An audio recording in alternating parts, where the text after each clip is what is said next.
Hi friends, welcome to toppers world. ഇന്നത്തെ നമ്മുടെ class 7ാം ക്ലാസ്സിലെ ഹിന്ദി മോഡൽ എക്സാം ആണ്. 7ാം ക്ലാസ്സിലെ ഹിന്ദി ഓണപരീക്ഷയുമായി റിലേറ്റ് ചെയ്തിട്ടുള്ള പ്രീവിയസ് ക്വസ്റ്റ്യൻസ് ആൻഡ് ആൻസേഴ്സ് ആണ്. ക്വസ്റ്റ്യൻസും ആൻസറും നമ്മൾ ഈ വീഡിയോയിൽ ഉൾപ്പെടുത്തിയിട്ടുണ്ട്. കേരള സിലബസ് SCERT ആണ്. 2 മണിക്കൂർ സമയമാണ്. 40 മാർക്കിൻ്റെ ചോദ്യങ്ങളാണ്. അതുപോലെ തന്നെ നമ്മുടെ ചാനൽ ആദ്യമായിട്ട് കാണുന്നവരുണ്ടെങ്കിൽ സബ്സ്ക്രൈബ് ചെയ്യാൻ വിട്ടുപോകരുത്. സബ്സ്ക്രൈബ് ചെയ്യുക. ക്ലാസ്സുകൾ കണ്ടതിന് ശേഷം ഇഷ്ടപ്പെട്ടെങ്കിൽ ലൈക്ക് ചെയ്യാനും മറക്കരുത്.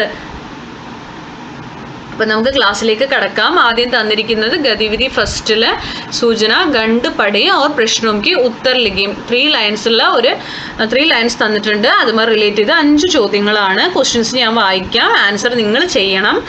ആദ്യത്തെ ഈ കാക്ക ഗംഗങ്ങ എന്നുള്ള ഓപ്ഷൻ ഞാൻ പറയുന്നില്ല, ABCD ആണ് ഞാൻ പറയുന്നത്. അപ്പോൾ A എന്ന് പറഞ്ഞാൽ ക ആയിരിക്കും കേട്ടോ. നീന കഹാ രഹതി തി, गाँव में जंगल के पास, शहर में नदी के किनारे. नेक्स्ट, नीना को क्या पसंद था? नाटक देखना, कविता सुनना, सिनेमा देखना, कहानी सुनना. नेक्स्ट, मुझे काम करना है, ये किसने कहा? माँ ने, नीना ने, पिता ने, भाई ने. അടുത്ത क्वेश्चन, पापा ने क्या कहकर कहानी नहीं सुनाई?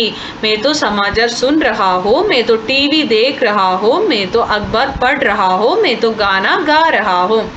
അടുത്തത് ഗണ്ഡേ കെ ആധാർ പർ സഹി പ്രസ്താവ് ചുൻകർ ലിഖി. 4 സെന്റൻസും വായിച്ച് ശരിയായത് ടിക്ക് ചെയ്യുക കേട്ടോ, ശരിയായത് എടുത്ത് എഴുതുക. നെക്സ്റ്റ്, गतिविधि 2, गुद से प्यार कविता की ये पंक्तियां पढ़ी और प्रश्नों के उत्तर लिखे. गुद से प्यारिൽ നിന്നുള്ള 4 ലൈൻസ് പഠിച്ചിട്ട് വായിച്ചിട്ട് 3 ക്വസ്റ്റ്യൻസിന്റെ അതിന് ആൻസർ. ആദ്യത്തെ ക്വസ്റ്റ്യൻ, संसार के लिए कविता में प्रयुक्त शब्द कौन सा है? संसार എന്ന് പറയുന്ന വേർഡ് ഈ 4 എണ്ണത്തിൽ ഏതാണ്? അടുത്ത ക്വസ്റ്റ്യൻ, सूरज दुनिया को क्या देता है? അടുത്ത ക്വസ്റ്റ്യൻ, कवितांश का आशय लिखी. അടുത്ത ഗതിവിധി, സങ്കേത് പഠിയോ പ്രശ്നവും കി ഉത്തർ ലിഖി. ജവഹർലാൽ നെഹ്റുവിനെ കുറിച്ചുള്ള 5 പോയിന്റ്സ് ആണ്. നെഹ്റുജീനെ കുറിച്ച് വായിച്ചിട്ട് ഈ 2 ക്വസ്റ്റ്യൻ ആൻസർ എഴുതുക. നെഹ്റുജി को बच्चे प्यार से क्या बुलाते हैं? बी क्वेश्चन, नेहरू जी का प्रोफाइल तैयार करें. नेक्स्ट, गतिविधि 4, സാഫ് സഫായിനെ കുറിച്ചിട്ടുള്ള ഒരു പാരഗ്രാഫ് തന്നിട്ടുണ്ട്, 2 ലൈൻ. അതിനുമായി റിലേറ്റ് ചെയ്ത് 2 ക്വസ്റ്റ്യൻ. മൗലിനോ ഗാവ് की विशेषता क्या है? साफ सफाई हमारा दायित्व है, इस आशय पर पोस्टर तैयार करें. അടുത്തത് ഗതിവിധി 5 ആണ്. യേ ധർത്തി ഹേ ഉസ് കിസാൻ കി കവിതയുമായി കവിത തന്നിട്ടുണ്ട്. അതുമായി റിലേറ്റ് ചെയ്ത് 3 ക്വസ്റ്റ്യൻസ് ആൻസർ ചെയ്യാനുണ്ട്. ആദ്യത്തെ ക്വസ്റ്റ്യൻ, അന്ന കാ ढेर कब लग जाता है? बी क्वेश्चन, कवितांश के आधार पर 2 सही प्रस्ताव चुनकर लिखे. सी क्वेश्चन, यह धरती केवल किसान की है और किसी के नहीं है, यह आशय वाली 2 पंक्तियां चुनकर लिखे. गतिविधि 6, गांधी जी की नमक कഥ पाठ के ये अंश पढ़े और प्रश्नों के उत्तर लिखे. ഗാന്ധിജി की നമക് കഥയിലുള്ള ആ ഒരു പാരഗ്രാഫ് വായിക്കുക, ആൻസർ ചെയ്യണം. 2 ക്വസ്റ്റ്യൻ ആണ്. ആദ്യത്തെ ക്വസ്റ്റ്യൻ, ഗാന്ധിജി അഹമ്മദാബാദ് से दांडी कैसे चल पड़े? बी क्वेश्चन, सहायक बिंदुओं के आधार पर गांधी की दांडी यात्रा पर रपट तैयार करें. അപ്പോൾ ഗാന്ധിജിയുടെ ദാണ്ഡി യാത്രയുടെ റപ്പട്ടാണ് തയ്യാറാക്കാൻ പറഞ്ഞിരിക്കുന്നത് കേട്ടോ. ആ ഓപ്ഷൻ വെച്ച് നിങ്ങളൊരു പത്രവാർത്ത തയ്യാറാക്കണം. അടുത്തത് ഇത്രയും കഴിഞ്ഞതിന് ശേഷം ആൻസർ കീ നോക്കുക. നിങ്ങൾ ഫസ്റ്റ് എല്ലാം ചെയ്തതിന് ശേഷം മാത്രം ആൻസർ കീ ചെക്ക് ചെയ്യുക. ആദ്യത്തെ ആക്ടിവിറ്റിയുടെ ആദ്യത്തെ ക്വസ്റ്റ്യൻ, നീന കഹാ രഹതി തി ശഹർ മേ, നീന കോ ക്യാ പസന്ദ് താ കഹാനി സുന്ന, മുझे काम करना है, किसने कहा? माँ ने.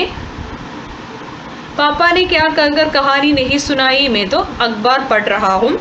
അടുത്ത ക്വസ്റ്റ്യൻ, गंड के आधार पर सही प्रस्ताव चुनकर लिखे. कहानी सुनाने के लिए किसी के पास समय नहीं था. ഗതിവിധി 2 നമ്മുടെ സൂരജ് ചാപ്റ്ററിൽ നിന്നുള്ളതാണ്.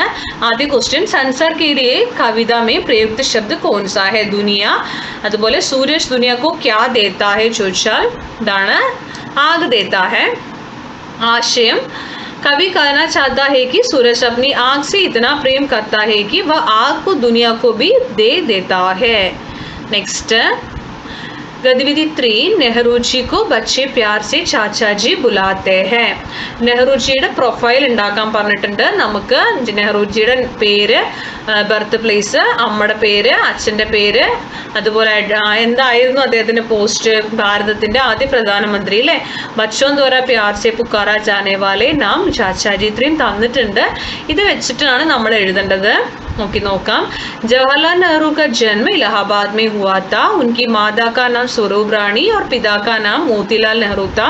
नेहरू जी भारत के प्रथम प्रधानमंत्री बने. बच्चों द्वारा उन्हें प्यार से चाचा जी कहकर पुकारा जाता था. नेक्स्ट, मौलिनो गांव की विशेषता ये है कि ये ഏഷ്യ का सबसे साफ सुथरा गांव है. മൗളിനോ ഗാവിന്റെ പ്രത്യേകതയായിരുന്നു നമ്മുടെ ചോദ്യം.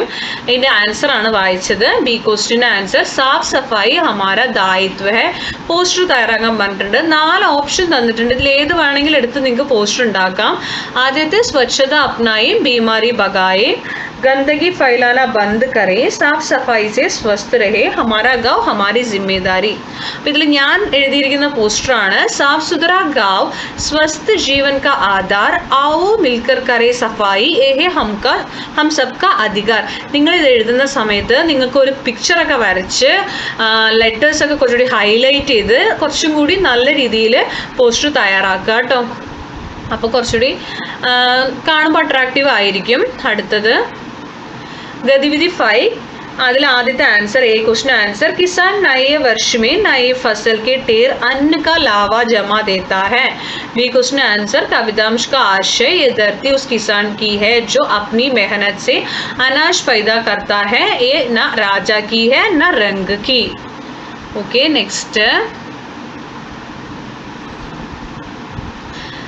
ഗാന്ധിജിയുടെ ദണ്ഡിയാത്രയുടെ ആണ് ഗതിവിധി 6A आंसर. गांधी अहमदाबाद से पैदल दांडी इसलिए चले पड़े क्योंकि वे समुद्र के पानी से स्वयं नमक बनाकर अंग्रेजों का काला कानून तोड़ना चाहते थे. B question റപ്പട്ടാണ്. റപ്പട്ട് നിങ്ങൾ ദാണ്ടി ഗുജറാത്ത് എന്നൊരു ഹെഡിങ് കൊടുക്കും, ഒരു ഡേറ്റ് കൊടുത്തിട്ട് ഇത് എഴുതിയാലും മതി കേട്ടോ. ഗാന്ധിജി अपने साथियों के साथ अहमदाबाद से पैदल निकले, रास्ते में गांव-गांव जाकर लोगों को साथ लिया, समुद्र किनारे दांडी पहुंचकर पानी से नमक बनाया, अंग्रेजी हुकूमत के काले कानून का उल्लंघन किया. ഇത് റപ്പട്ട് പോലെ അല്ല ഞാൻ എഴുതിയിരിക്കുന്നത്. പക്ഷെ നിങ്ങൾ എഴുതുമ്പോൾ ഇത് റപ്പട്ടാക്കാൻ ഒരു കാര്യം ചെയ്താൽ മതി. ഇവിടെ ആ സ്ഥലത്തിൻ്റെ പേര് കൊടുക്കുക, ദാണ്ടി എന്ന് കൊടുക്കുക, 2 ഡോട്ട് ഇടുക, എന്നിട്ട് എഴുതിയങ്ങ് തുടങ്ങുക കേട്ടോ. ഈ ഡോട്ടൊക്കെ നിങ്ങൾ ക്യാൻസൽ ചെയ്തിട്ട് ഇത് സെൻറ്റൻസ് വൈസ് ആക്കിയാൽ റപ്പട്ടായി. അപ്പോൾ ഇത്രയാണ് നമ്മളുടെ ആക്ടിവിറ്റീസ് വരുന്നത്. 6 ആക്ടിവിറ്റീസ് നമ്മളെല്ലാം ചെയ്തിട്ടുണ്ട്. അപ്പോൾ നിങ്ങൾക്ക് ക്ലാസ്സിൽ ഇഷ്ടപ്പെട്ടെങ്കിൽ നിങ്ങൾ ലൈക്ക് ചെയ്യാൻ മറക്കരുത്. അതുപോലെ തന്നെ നിങ്ങൾ ക്വസ്റ്റ്യൻസ് എല്ലാം വായിച്ചതിന് ശേഷം മാത്രം ആൻസർ കീ ചെക്ക് ചെയ്യുക. ക്വസ്റ്റ്യൻസിൻ്റെ ആൻസർ എല്ലാം എഴുതിയതിന് ശേഷം മാത്രം ആൻസർ കീ നോക്കുക. നിങ്ങൾക്ക് എത്രമാത്രം കിട്ടുന്നുണ്ട് നോക്കുക. കിട്ടുന്നില്ല എന്ന് വെച്ച് കഴിഞ്ഞാൽ അതൊന്നും കൂടി നിങ്ങൾ പഠിക്കാൻ ശ്രമിക്കുക ആ ചാപ്റ്ററുകൾ. ഓക്കെ, അപ്പോൾ അതുപോലെ തന്നെ ഇനിയുള്ള ക്ലാസ്സുകളിൽ നമ്മൾ 7ാം ക്ലാസ്സിൻ്റെ മോഡൽ എക്സാമുകൾ, ബാക്കിയുള്ള സബ്ജക്ട്സിൻ്റെ മോഡൽ എക്സാമുകളെല്ലാം ചെയ്യുന്നതായിരിക്കും.